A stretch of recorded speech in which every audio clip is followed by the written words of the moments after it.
Even if you get married, no one will come. Betty smiled as if taunting me, and my parents' eyes stayed only on her. On the wedding day, I looked at the empty seats, counting each missing chair. Later, I blocked Betty on social media. Parents' texts could no longer interfere with our life. The indifference and neglect of the past finally appeared powerless in front of reality. Betty trembled, sending messages seeking attention.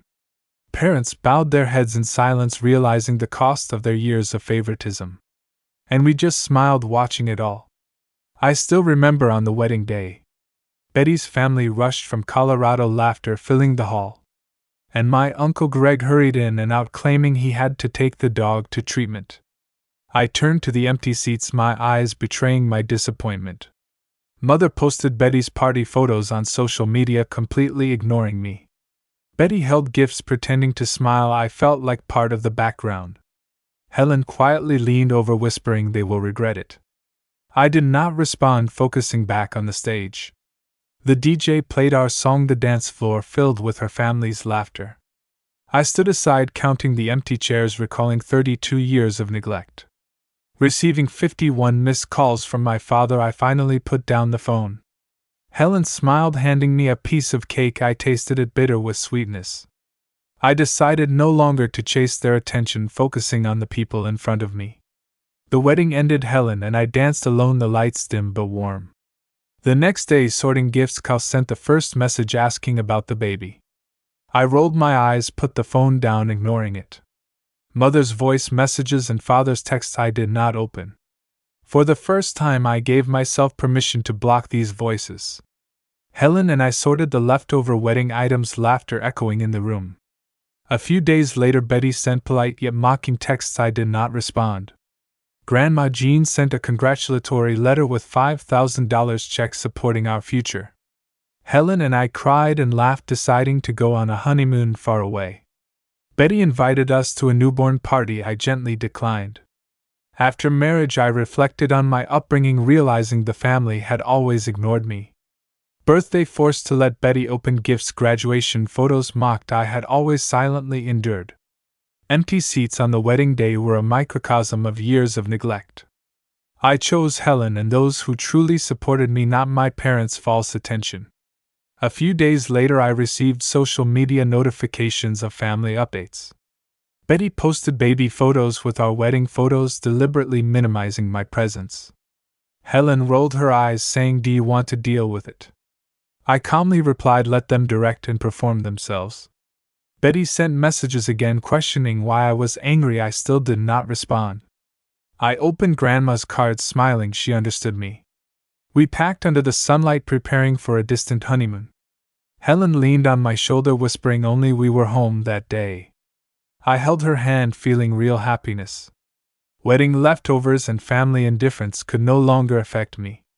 Weeks later, I blocked any interference from my parents. Betty tried to provoke on social media. I simply blocked her. Helen and I built our life real and peaceful. Family messages no longer rattled me. Friends and those who supported us became new pillars. Family incompetence and indifference gradually crumbled in my eyes. Betty sought attention. I calmly ignored. Parents tried emotional manipulation. I just replied, not participating. Time passed. I completely controlled my emotions and life. Every moment after the wedding, we shared freedom and joy. Parents and Betty's attempts to control failed again and again.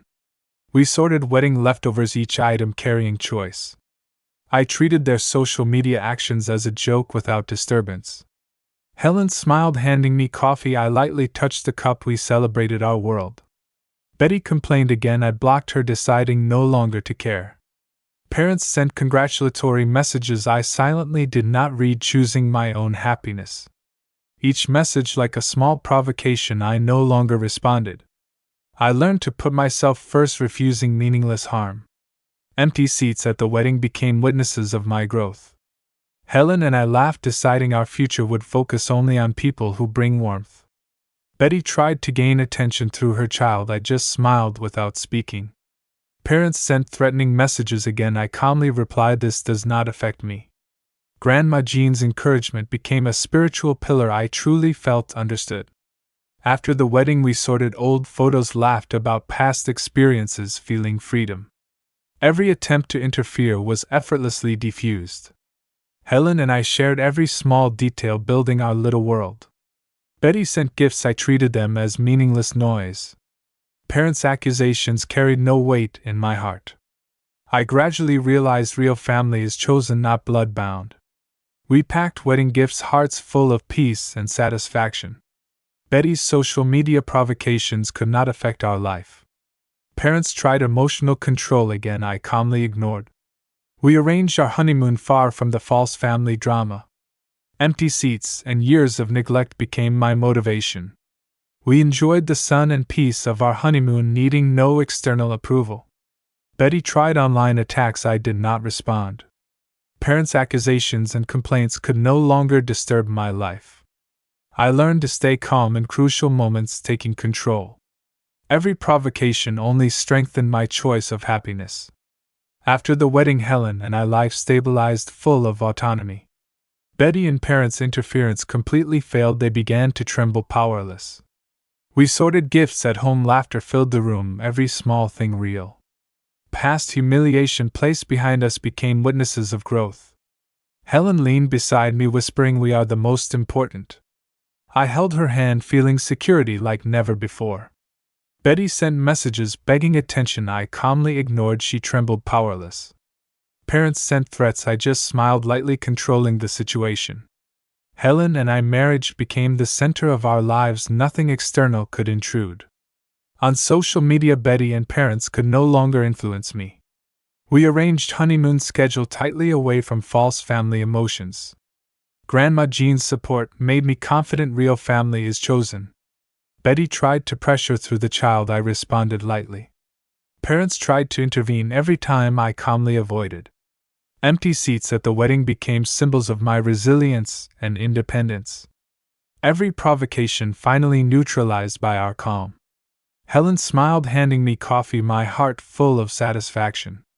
We chose to focus on real happiness, not neglected false attention. Betty complained again, I ignored, inner peace intact. Parents' emotional manipulation completely failed, our life free and complete. Every past humiliation became my foundation for calm response. Helen and I sorted wedding gifts, enjoying our peaceful moments.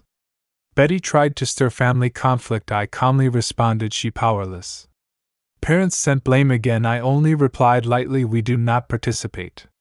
Wedding experience and shadows of growth transformed into strength and freedom. We prepared for the honeymoon, enjoying sun and peace, no longer disturbed. Every external provocation could not shake our life rhythm. Betty and parents' powerless attempts made me feel control and victory. Helen and I hand in hand, smiling, facing every detail of life. Family indifference and neglect neutralized through action, not arguments. We built our own world, warm, real, and peaceful. Betty and parents ultimately trembled at their powerless interference, unable to control me. Every message attempting harm was deflected by our calm. Empty seats on the wedding day became symbols of choice and freedom. Helen and I spent the honeymoon enjoying our real happiness. Betty's provocations, parents' emotional manipulation all failed under our calm.